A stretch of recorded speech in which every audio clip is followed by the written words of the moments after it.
I keep changing seats in this one to see if maybe I can fool the algorithm into not getting my video disqualified. Every holiday season, I rewatch Smash, and every year my cries for justice for Ivy Lane get ignored. Join me, won't you? This is episode 8, and it is called The Coup. And while I have you here, this episode is an absolute fever dream. Like, I don't remember it being this insane, but it is completely batshit bonkers. The episode starts, we got Ivy and Sam in a dance class or something, and they're kind of going crazy because since the workshop, they haven't heard anything. They're both kind of freaking out about their jobs, but apparently this is something that's super common in workshops. I wouldn't know, I've never done one. We're now at home with Julia and Frank, who she doesn't deserve, and she's also losing her mind. And I've seen the quiet majority in my comments crying for justice for Brian Darcy James because he's a musical theater actor as well, but never gets to sing. And in this bonkers turn of events, he's actually been hooking up Guitar Hero in the bedroom, and you'd be delighted to know that he actually does sing. And honestly, it's charming. She doesn't deserve this man. We join Ellis in Eileen's apartment, which looks like this. And as soon as I saw this, I knew that we were now in the episode that ends with some interesting choices in interior design. I remember liking it a lot, but yeah, we're gonna get there, I promise. Ellis walks in on Eileen taking a phone call with God knows who, saying, yeah, that Cartwright girl is terrific. He's also there to offer his assistance because now that the workshop's over, Tom doesn't need him quite as much. There's a knock at the door and we see this girl walk in, and it turns out that that's Eileen's daughter, Katie. Opening sequence. After the opening sequence, we join Karen and Derek on another really inappropriate date, but he's very cloak and dagger. He says they've come up with a very interesting new situation and he wants her to be involved. You guys are not ready. We're back at Tom's where Ellis is telling Tom what happened in the conversation with Eileen. So now we're finding out that Tom actually sent Ellis to go get the details and she gave him nothing. We also find out that Eileen has a very interesting nickname for her daughter, Hot McKatie, which is just... We're like, yeah, she deserves that nickname. The girl's a saint. I don't know. It feels problematic. We're now with Michael and Julia in the park. Apparently, she's chosen this very public place to tell him that he's fired. And when she finally breaks it to him that he's fired, he actually says that if he wasn't fired, he was going to quit because his family is everything to him and he's been really stupid. So wasn't it you one episode ago begging Julia not to break up with you? We're at Karen's place with Deb, and she's trying to explain to him what she's expected to do when she goes in the next day. She also stopped at an Indian market for a subplot that means absolutely nothing. She announces she's going to make curry, but Deb says that he can't stay because he's going out to dinner with RJ. RJ, if you remember, is the super fox that works for the New York Times, which has something to do with Deb's job. I'm pretty sure that he works in the press office for the mayor, but he wants to be the press secretary and he's up for the job. And I can't be more clear about how much I hate this storyline, but there's another person who's in line for press secretary, and apparently RJ has some Anthony Weiner style photo, meaning he sent some woman his eggplant emoji.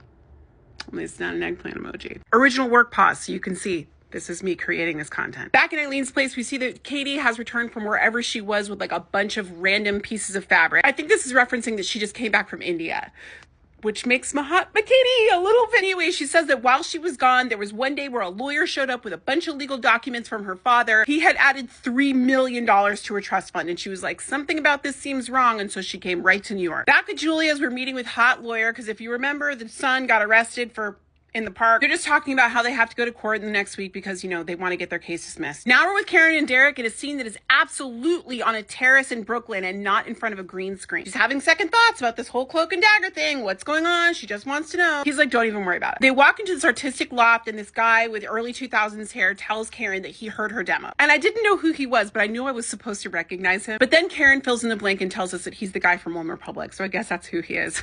I'm sorry to this man. Now we're in court with this judge who has a face that I just want to squeeze, but he's got a real attitude, and he's like, do you want this case dismissed because I just don't hand out dismissals to privileged white kids from the city? Although he has a point. And Julia, he's acting like a Karen, gets really upset with the judge and starts talking back. Everybody's real proud of her on the steps of the court, and we get the New York equivalent of let's go home. Now we're back in the loft with Karen, and she's practicing the song that she's going to be singing later on. And it's like this super upbeat kind of techno, like super dark sort of dubstep synthed out fever dream. Just look at me, baby, tell me what you see. You guys aren't ready. Now we're in a mediation with Eileen and Jerry, apparently run by Katie. And we find out from Eileen that she's actually been doing the work for the last 10 years because he hasn't produced a play in a decade. And Katie is just continuing to try to convince her father to stop icing on her mom. Ellis is apparently answering phones in Eileen's office. Derek calls to say that they're on for tomorrow, and Ellis is like, is that the thing that you're doing with Karen? And then Derek's like, just tell her, and hangs up. And now in a moment of sincere cliche, to take Ivy's mind off of all of the stuff going on with the workshop, the rest of the cast takes her bowling. And of course, this isn't the first time that we've seen a scene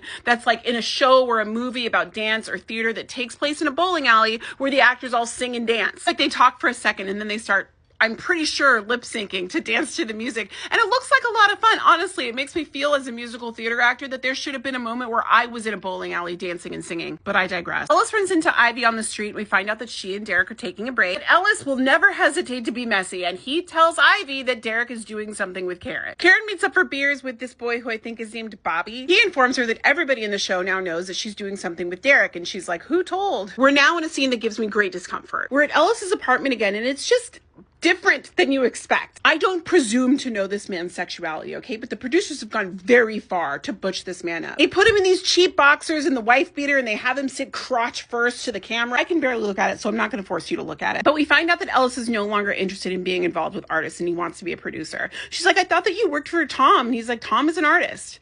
He's a loser. We're at Karen's apartment where Dev is finding out that not only did he send the eggplant emoji picture to a girl, but she was underage. They all get super excited. They jump up for a hug just as Karen walks in, of course. We're now back at the loft where Ellis has brought Ivy because they're both very messy. Derek ushers Julia and Tom in, and he's all like, we've been working on this and we're really excited for you to see it. Karen comes in this white outfit, and it's supposed to look like a towel or something, and she comes in and she's singing this song, and I'm going to put it right here. And like I said, the music itself does not fit with the rest of the musical. In fact, now that I'm watching this for like the 800th time, I'm realizing that the lyrics don't even lend themselves to Marilyn Monroe. They like add in this whole like be my Marlon Brando and like snap a picture and I'm like a movie star, but like that's really it. Even weirder, the whole time she's singing, she's in this bed with these dancers with these Jabberwocky masks on. They're really going for it. They're like jumping around and doing backflips off the bed and whatnot. At some point they bring these bars in and kind of lock her into the bed. Now they're reaching through the bars and they're terrorizing her.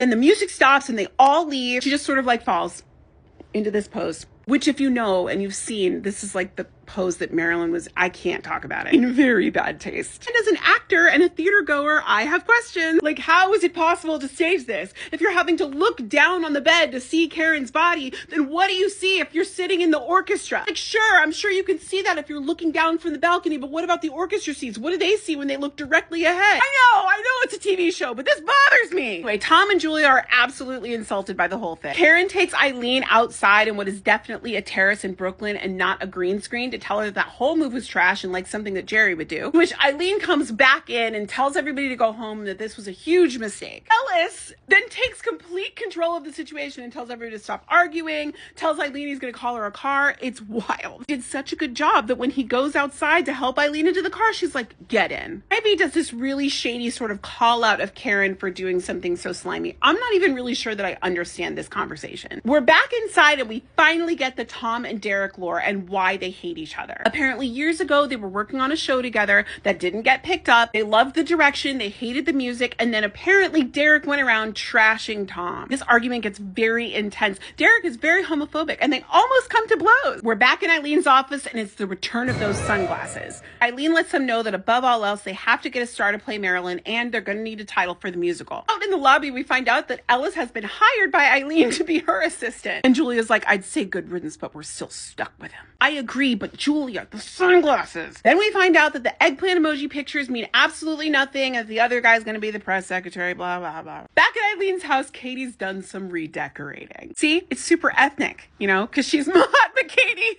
I remember loving this when this first came out, and now I'm like, yo, what? Tom breaks the news to Ivy that she is not going to be Marilyn. Karen apparently can make a delicious curry. Ivy is back in her apartment singing to herself, getting ready for a crash out. And then Derek comes over and they make up. I'm being so serious with you. Ivy's crash out is coming soon. The scene where Tom told Ivy that she's not going to be Marilyn, he told her that she can always come back to heaven on earth. And she's like, meh. The crash out, I am pretty sure, is in the next episode. I'm psyched. But what did I just watch? What was that episode? What was that song? Ugh, I'll see you in the next part.